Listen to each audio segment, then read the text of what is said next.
قتل أصحاب الأخدود النار ذات الوقود.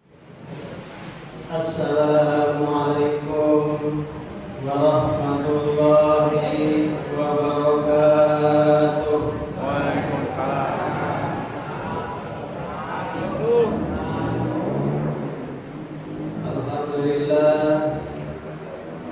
Alhamdulillahilladzi hadana li hadza wa ma kunna linahtadiya laula an hadana Allah. Asyhadu an la ilaha illallah wahdahu la syarika lah. Wa asyhadu anna Muhammadan abduhu wa rasuluhu la nabiyya ba'dah.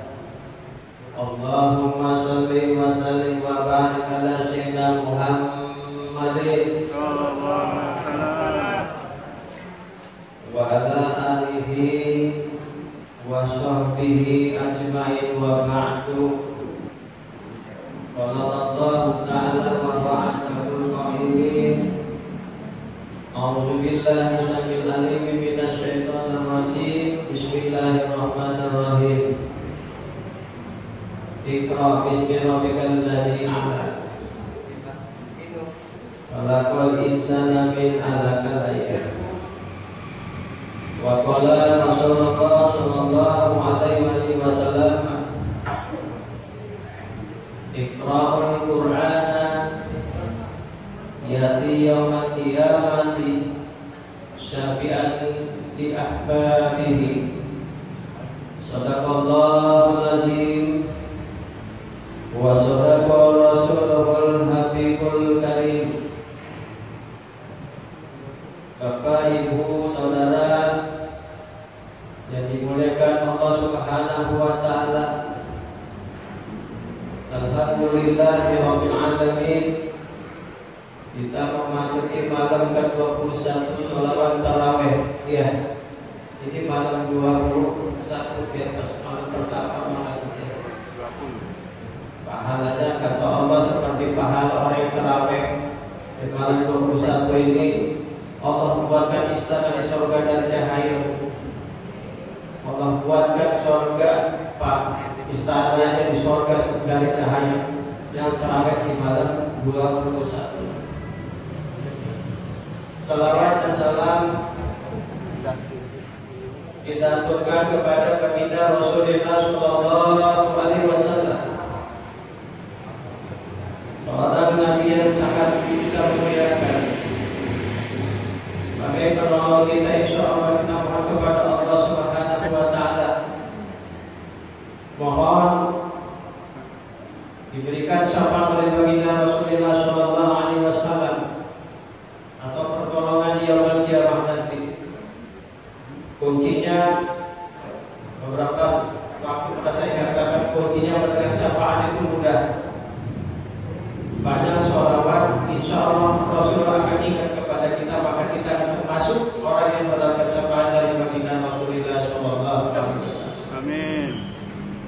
Bapak Ibu yang dimuliakan Allah Subhanahu wa taala, malam ini sekalian kita memperingati nuzul Quran. Nuzulul Quran atau bahasa Indonesianya turunnya Al-Quran. Asbabul jatul Al-Quran ini kadang-kadang kita nggak tahu pada saat kapan Al-Quran diturunkan. Dalam asbabul Quran, bahwa ketika Al-Quran diturunkan kepada baginda Rasulullah sallallahu alaihi wasallam itu pada saat umur Rasulullah 40 tahun. Pada saat pertama kenabian Rasulullah. Di mana didapatkan turunnya Al-Quran? Di Gua Hira. Galau Rasulullah. Kenapa Rasulullah ke Gua Hira? Ketika di kota Mekah, para jahilnya makin menjadi-jadi, patungnya makin dibuat. Kalau bahasa kita, bahasa Islamnya berhala, semakin banyak berhala dibuat di sekitar Ka'bah. Maka atas kegalauan Rasulullah SAW, Rasulullah minta ujlah kalau bahasa ilmuwan menyendiri. Kemana kata gua ya? Jadi sambil dimakan pangkalan jabatan ini malam ini kayaknya spesial ada kotaknya ya. Sambil dimakan tidak apa-apa jabatan. Kalau cuma makan tidak apa-apa. Dimakan sambil dimakan tidak apa-apa. Tapi kalau mau dibawa pulang ya pulang. Mudah-mudahan ini berkah. Pengen dapat kotak atau pengen barokah? Barokah pada kotak. Pengen dua-dua aja ya. Ya kalau dua-dua aja kemarin namanya. Yang penting begini dapat kotak tapi barokah. Al-barakah ziyadatul khair. Kebaikan tidak pernah habis itu namanya barokah. Nah mudah-mudahan ini berkah ya. Diberikan apa ini? Snack ya. Ini kayaknya manusia spesial. Ini gawainya pengurus ini. Didoain mudah-mudahan pada sehat semua Bu. Amin. Mudah-mudahan rezeki kita semua amin. Ya Allah ya Rabbal alamin. Santai aja. Dan kalau lama sebentar. Mau lama sebentar. Bentar aja. Tapi di mana lagi lupa saya. Sampai di Gua Hiro. Ketika di Gua Hiro maka turunlah malaikat Jibril kepada Rasulullah SAW. Apa kata malaikat Jibril kepada Rasulullah? Ya Rasulullah, Iqra. Sambil dipeluk Rasulullah oleh malaikat Jibril, diperintahkan oleh malaikat Jibril untuk Iqra, bacalah. Iqra bismi rabbikal ladzi bacalah dengan menyebut nama Tuhanmu. Apa kata Rasulullah? Ya Jibril, sesungguhnya aku umi, mudah huruf, tidak bisa membaca. Berkali-kali malaikat Jibril memerintahkan kepada Rasulullah untuk menyebut Iqra, baca. Akhirnya Rasulullah membaca Iqra. Itu tidak dibaca tapi dihafal. Dan jangan punya pemikiran bahwa Rasul itu bodoh, tidak bisa baca, bukan. Ada pikirannya. Kenapa Rasulullah itu umi? Itu untuk membaca hati dalil-dalil ketika Al-Quran turun. Karena begitu Al-Quran turun itu Bapak Ibu, ada orang-orang yang non Muslim yang mengatakan bahwa Al-Quran itu buatan tangan Rasulullah. Padahal itu turunnya wahyu itu dari Allah Subhanahu wa Ta'ala. Ini uminya ini maksudnya tidak bisa membacanya. Inilah hikmahnya bahwa untuk membantah tuduhan orang-orang Quraisy bahwa Al-Quran bukan buatan Rasulullah. Itu umi. Kenapa begitu penting Al-Quran buat umat Islam? Masya Allah. Kita ini kadang-kadang terlalu anggap enteng Al-Quran. Tapi kalau kita belajar bahasa Inggris, bahasa Prancis, bahasa Cina, saya nggak ngerti. Sampai berpuluh-puluh biayanya ya.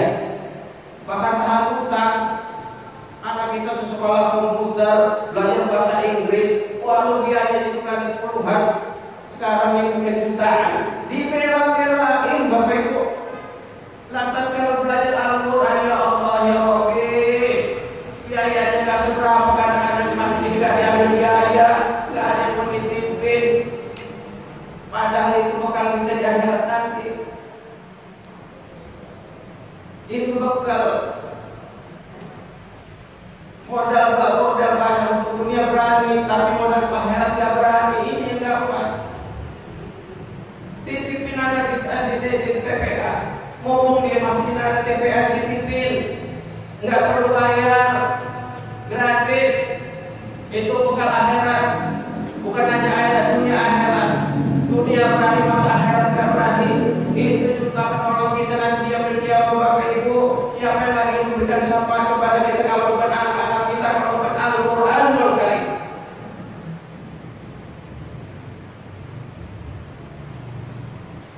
Maka kata Rasulullah, Iqra'ul Qur'ana.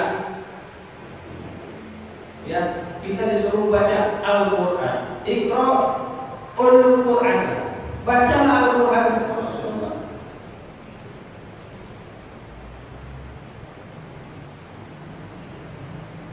bahwa dia di yaumul kiamat syafi'an li ahbabihi, bahwa nanti di yaumul kiamat nanti Al-Quran ini akan memberikan syafaat pertolongan kepada siapa saja yang membaca Al-Quran.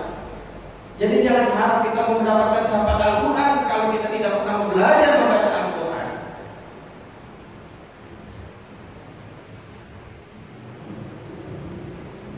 Belajar itu baru Islam namanya. Jadi kita kadang-kadang pengen dia muslim, tapi baca Al-Quran nggak bisa. Saya sudah tua, nggak ada dalilnya Bapak Ibu yang sudah tua itu sudah dapat dispensasi dari Allah Subhanahu Wa Taala dibebaskan baca Al-Quran, nggak ada dalilnya. Mau tua, mau muda, hukumnya wajib membaca Al-Quran. Yang sunnah belajar ya, belajar Al-Quran sunnah, bacanya wajib. Kenapa?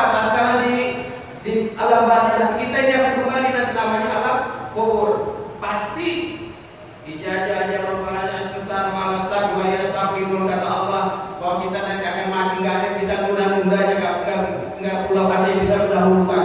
Ketika kita masuk ke liang kubur, maka yang saya pertama akan ditanya apa? Yang keempat robuka, yang kedua imamuka.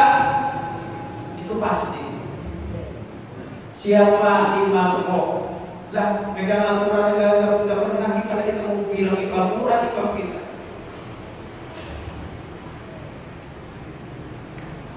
Wa imamuka, kata malaikat Jabariyah, Masya Allah. Mau jawab apa kita? Komputer gak mungkin, bahasa Inggris gak mungkin, gak dibawa mati. Maka yang bijak gimana? Biar dunianya jalan. Anak kita dididik dengan bahasa Inggris, anak kita dididik dengan komputer, ya bahasa apapun, tapi jangan pernah sekali meninggalkan urusan akhirat. Minimal bisa Al-Quran. Lebih mulia Bapak Ibu orang yang belajar alif, ba, ta daripada orang yang nggak pernah pegang Al-Quran sama sekali. Pahalanya karuan, kata Rasulullah, satu kali baca Al-Quran yaitu satu kebaikan, dan satu kebaikan itu Allah lipatkan 10 kebaikan. Lama dikit gak apa-apa ya? Ya.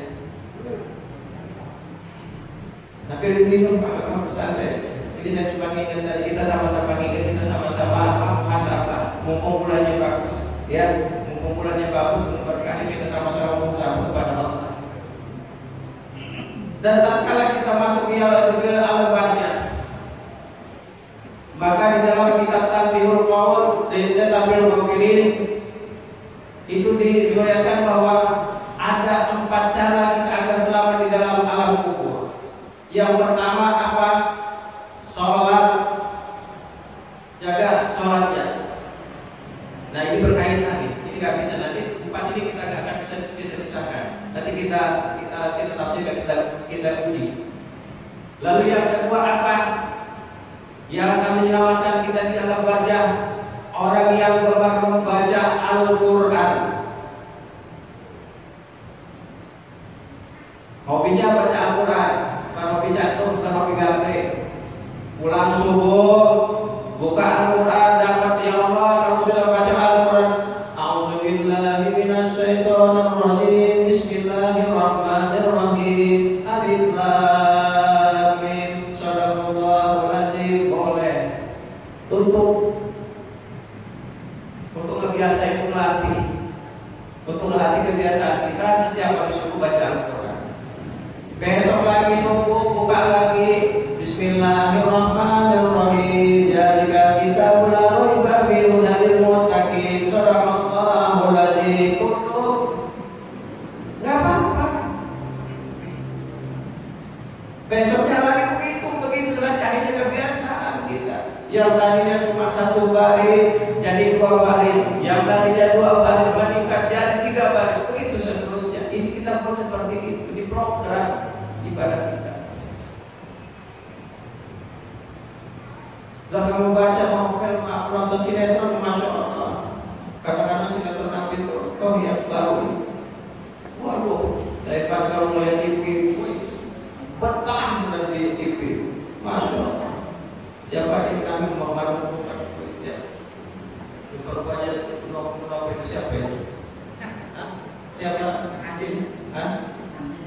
di hadap kita saja. Nah, ya. Itu kalau ibu-ibu apalagi anak-anak muda masuk betah. Wah, maaf. Suruh pegang Al-Quran, masya Allah, sebagian aja apa? Gerak, murah, panas, udah kayak setan panasan. Lalu yang berikutnya apa? Yang membebaskan kita di alam kubur, perbanyak sedekah. Nanti kita kaitkan ini. Perbanyak sedekah. Mumpung ini di bulan Ramadan, jangan pelit-pelit, jangan tadi yang pelit keluarkan duit dikit-dikit lah. Ya jangan pelit-pelit amal di bulan Ramadan ini. Bakhil itu gak bagus. Orang bakhil itu bukan nama kaya tapi nama pelit, nama susah nanti. Ya mumpung di bulan Ramadan, perbanyak sedekah.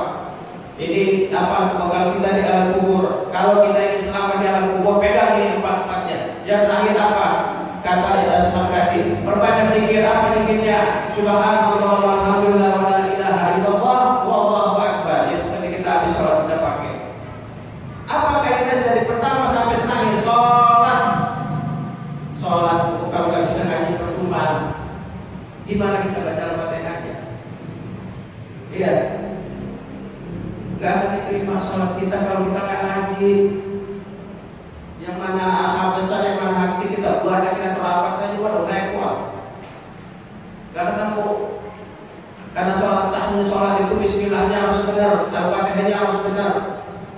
Kenapa harus benar? Di dalam Al-Quran pernah dengar ungkapan begini Pak, bahwa di dalam Al-Quran itu ada 30 juz. Pernah dengar ya? 30 juz itu dirangkum di dalam suratul Al-Fatihah. Pernah dengar keterangan seperti itu? Itu kalau ngaji tauhid itu biasanya ada itu. Di dalam 30 juz Al-Quran itu ada di suratul Al-Fatihah. Di baris beberapa surat 30 juz Al-Quran itu adanya di Bismillahirrahmanirrahim. Itu ada 30 juz Al-Quran tersimpan di situ. Di huruf apanya? Di huruf ba. Jadi hati-hati. Setiap huruf itu mengandung makna. Di mananya 30 juz Al-Quran? Di titik ba. Maknanya apa? Bikana wakana wabikur yahuna yang mengakan yang ada dan aku mengakan yang tidak ada, kata Allah Subhanahu wa ta'ala. Maknanya titik ba itu hati-hati. Itu 30 juz Al-Quran. Itu harus ngaji tauhid baru kita sampai ke sini. Maka harus benar Al-Fatihah. Jaga benar sholat kita nggak diterima. Ini kaitannya. Nggak bisa ngaji, bisa hafalan. Wallahu a'lam. Lalu dari Al-Quran, lalu ke berikutnya ke sedekah. Apa hubungannya Al-Quran sholat? Al-Quran ini apa? Ini akan mencairkan perasaan itu. Yang tadinya kafir, yang tadinya pelit, yang tadinya pelit, ketika kita dekat dengan Al-Quran, tanda dengan Al-Quran, perasaan kita mulai ada ulas kasih ke sesama-sesama. Itu kan timbul. Tatkala apa? Tatkala kita dekat dengan Al-Quran. Tatkala kita dekat dengan Al-Quran, kita mulai peduli dengan sesama. Tidak egois. Dan Al-Quran mengajar kita seperti itu. Lalu hubungannya dengan kalimat kita subhanallah walhamdulillah wa la ilaha illallah wallahu akbar. Apa hubungannya empat-empat ini? Itulah isi di dalam Al-Quran. Kalimat subhanallah walhamdulillah wa la ilaha illallah itu ada 66 ayat di Al-Quran. Itu empat macam ini yang akan menyelamatkan kita di dalam liang kubur. Yang pertama, jangan pernah tinggalkan sholat. Yang kedua, membaca Al-Quran, belajar Al-Quran, dekati Al-Quran, alam Al-Quran. Yang ketiga, banyak sedekah. Yang keempat, perbanyak zikir dengan kalimat subhanallah walhamdulillah wa la ilaha illallah wallahu akbar. Insyaallah kita akan selamat di alam kubur.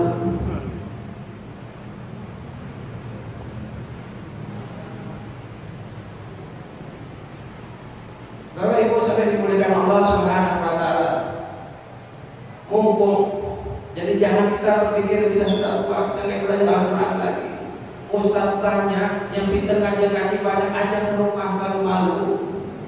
ajak privat sendiri. Jangan pikirin bayaran guru yang ngajar Al-Quran biasanya nggak pakai tahrif, nggak pakai tahrif Pak. Dipanggil juga mau. Kadang-kadang kita bisa terima kasih juga cukup. Tuh, kadang-kadang kita hitungannya begitu repot juga ya. Padahal guru ngaji juga perlu makan, perlu bensin, ya.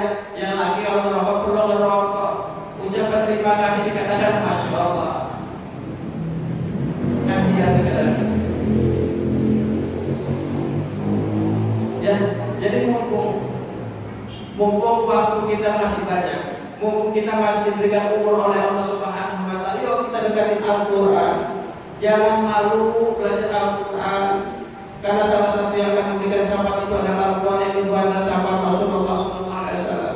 Khairuhum, kata Rasulullah, khairuhum man 'allama Al-Quran wa 'allamahu, bahwa kalau kita ingin sebagai orang yang baik di hadapan Rasulullah, baik di antara kita adalah orang yang belajar Al-Quran dan mengajarkan Al-Quran. Jadi jangan remeh. Ya.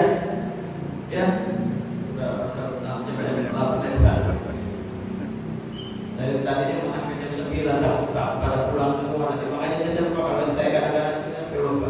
Ya, mudah-mudahan kita mohon kepada Allah Subhanahu wa Ta'ala diberikan hidayah kepada Allah Subhanahu wa Ta'ala, diberikan rezeki yang halal yang berkah kita, keluarga semua kita semua, diberikan keselamatan di dunia dan akhirat, dijadikan orang yang cinta kepada Allah Subhanahu wa Ta'ala, cinta kepada Rasulullah SAW, cinta kepada Al-Quranul Karim. Lebih kurangnya saya mohon maaf. Bila itu